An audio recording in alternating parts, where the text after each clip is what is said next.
आप देख रहे हैं पॉलिटी एमसीक्यू क्लास, जो हमारे इस एमसीक्यू सीरीज़ का कंटिन्यू क्लास चल रहा है। आज हम लोग डिस्कस करेंगे क्लास नंबर 8। अभी मैंने पिछला क्लास जो क्लास नंबर 7 था और क्लास नंबर 8 है, ये मेनली किस पे बेस्ड है? ये मेनली आपको आर्टिकल और पार्ट पे बेस्ड है। ठीक है, आर्टिकल, अनुच्छेद और भाग और अनुसूचियाँ पे बेस्ड है। इस पे एक दो क्लास और आएगा, उसके बाद फिर कुछ नया एमसीक्यू राष्ट्रपति वगैरह पे लेके चलेंगे। बट अभी के लिए ये अनुच्छेद, भाग और अनुसूचियाँ पे चल रहा है। इसमें ध्यान रखिएगा आप कि ये जितने भी क्वेश्चन है एग्जाम में पूछे हुए क्वेश्चन है। ठीक है, तो आइए बिना किसी विलंब के शुरू करते हैं। पहला क्वेश्चन है कि एक विषय के रूप में कृषि संविधान की किस सूची में शामिल है? अगर कृषि की बात करें ना, तो कृषि ये राज्य सूची का विषय है। ध्यान रखना, कृषि कौन सा सूची का विषय है? राज्य सूची का विषय। ऑप्शन नंबर सी इसका करेक्ट आंसर हो जाएगा, राज्य सूची। कृषि के विषय में पूर्ण रूप से राज्य सरकार ही नियम बनाती है। ठीक है, इसमें जो है सो राज्य सूची हो जाएगा। अगला है, भारतीय संविधान के किस अनुच्छेद के तहत किसी राज्य में राष्ट्रपति शासन लागू किया जाता है? तो आपको बता दूं मैं कि राष्ट्रपति शासन कब लगाया था? जब किसी भी राज्य में वहाँ का जो मशीनरी है वो विफल हो जाता है, तब जाके राज्य में राष्ट्रपति शासन लगता है, राज्यपाल के अनुशंसा पे।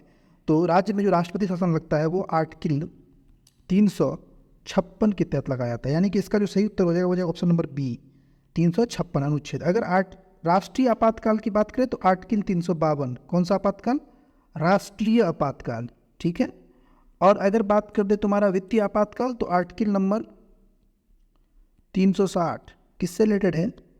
वित्तीय आपातकाल से रिलेटेड है। ठीक है, वित्तीय आपातकाल। अगला क्वेश्चन है, भारत के संविधान में मूलतः कितने अनुच्छेद थे? जब हमारा संविधान बना था तो उस समय हमारे संविधान में मूलतः 395 अनुच्छेद थे। ऑप्शन नंबर 20 का करेक्ट आंसर हो जाएगा। ध्यान रखना, अगर पूछ ले अनुसूची कितना था उस समय तो 8 अनुसूची था, और भाग पूछ ले तो 22 भाग था। याद रहेगा, अनुसूची और भाग। भारतीय संविधान का कौन सा अनुच्छेद कहता है कि सर्वोच्च न्यायालय द्वारा घोषित कोई भी कानून भारत की सीमा में आने वाले सभी न्यायालयों के लिए बाध्य होगा? यानी कि अगर सर्वोच्च न्यायालय कोई भी कानून घोषित करता है तो फिर भारत के जितने भी सारे न्यायालय हैं, जितने भी सारे प्राधिकरण हैं, वो ऑटोमेटिक उस पर लागू हो जाएगा। तो ये आपका आर्टिकल नंबर 141 है, इसको याद कर लीजिएगा, बड़ा इंपॉर्टेंट क्वेश्चन है। आर्टिकल नंबर 141 क्या कहता है? कि सर्वोच्च न्यायालय द्वारा घोषित कोई भी कानून भारत की सीमा में आने वाले सभी न्यायालय के लिए बाध्य है। अनुच्छेद नंबर 145। भारतीय संविधान के किस अनुच्छेद के तहत राष्ट्रपति द्वारा एंग्लो इंडियन समुदाय के सदस्यों को लोकसभा में नामित किया जा सकता है?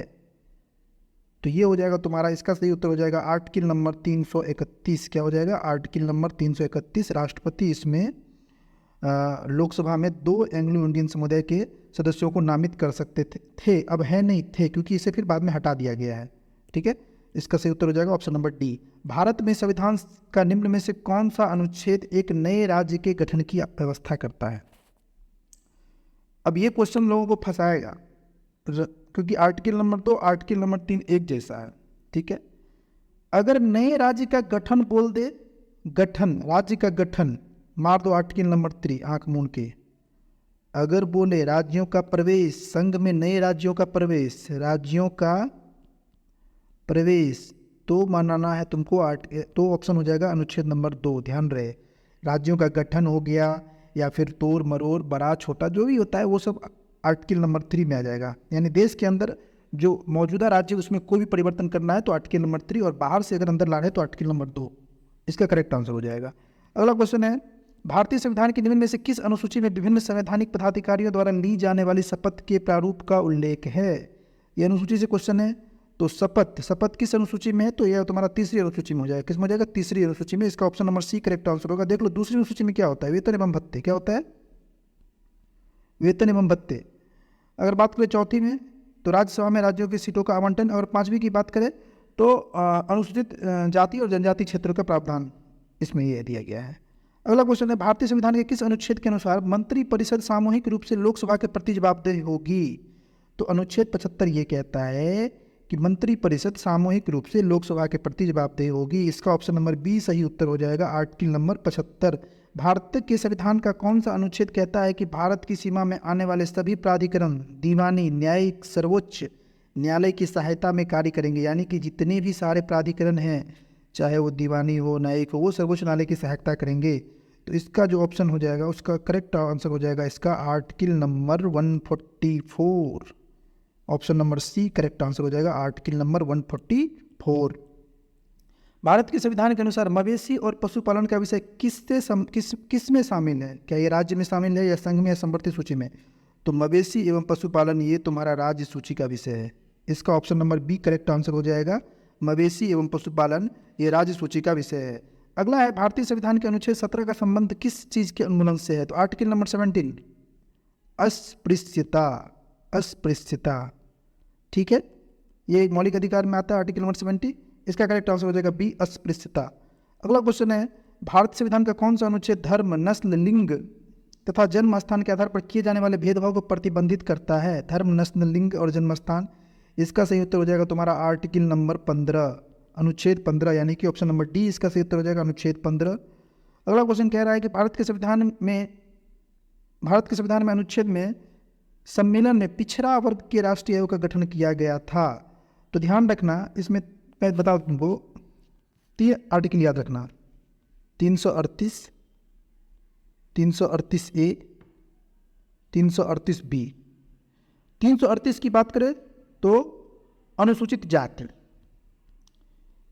अनुसूचित जाति। ए की बात कर ले अनुसूचित जनजाति, और अगर बी की बात करें तो पिछड़ा वर्ग आयोग। क्या हो जाएगा? पिछड़ा वर्ग आयोग, ये ध्यान रहेगा। तो इसका करेक्ट आंसर हो जाएगा 338 का बी, राष्ट्रीय पिछड़ा वर्ग के लिए राष्ट्रीय आयोग का गठन 338 का बी। अब ये एक संवैधानिक संस्था बन चुकी है।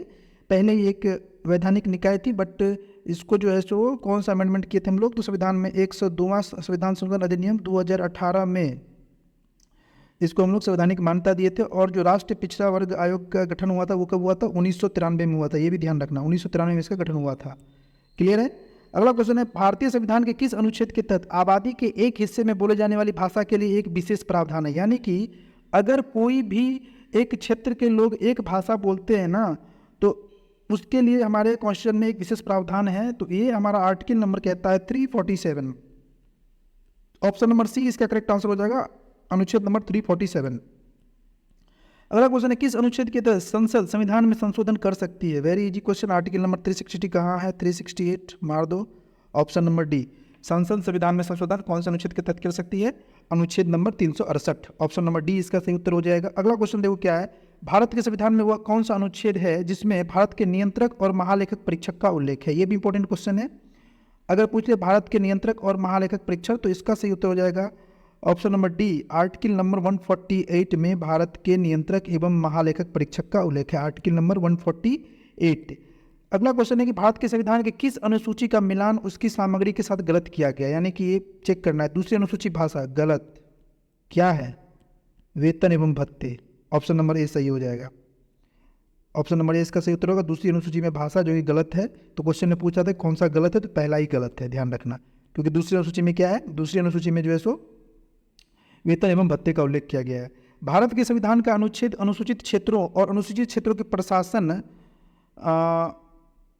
और नियंत्रण से संबंधित प्रावधानों से संबंधित है। तो इसका सही उत्तर हो जाएगा तुम्हारा 244(1). ध्यान रखना, याद कर लेना इसको। आर्टिकल नंबर 244 का जो एक है वो अनुसूचित क्षेत्रों और के प्रशासन और नियंत्रण से संबंधित प्रावधान है, 244 का एक, ऑप्शन नंबर बी इसका करेक्ट आंसर हो जाएगा। अगला क्वेश्चन है वित्तीय आपातकाल प्रावधान भारत के संविधान के निम्नलिखित में से किस अनुच्छेद में? जब हमारे देश में फाइनेंशियल इमरजेंसी होता है उस केस में राष्ट्रपति अनुच्छेद 360 का उपयोग करके वित्तीय आपातकाल की घोषणा करता है। तो इसका option number D correct answer हो जाएगा, अनुच्छेद नंबर 360। ठीक है, अगला क्वेश्चन है तुम्हारा भारत के संविधान के किस अनुच्छेद में उल्लेख किया गया है कि लोकसभा में एक अध्यक्ष और एक उपाध्यक्ष होना चाहिए?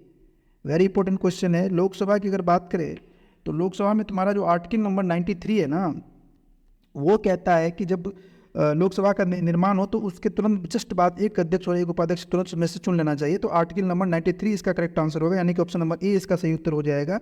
अगला क्वेश्चन है भारत के संविधान के किस अनुच्छेद में राज्य में विधानसभाओं के गठन का प्रावधान है?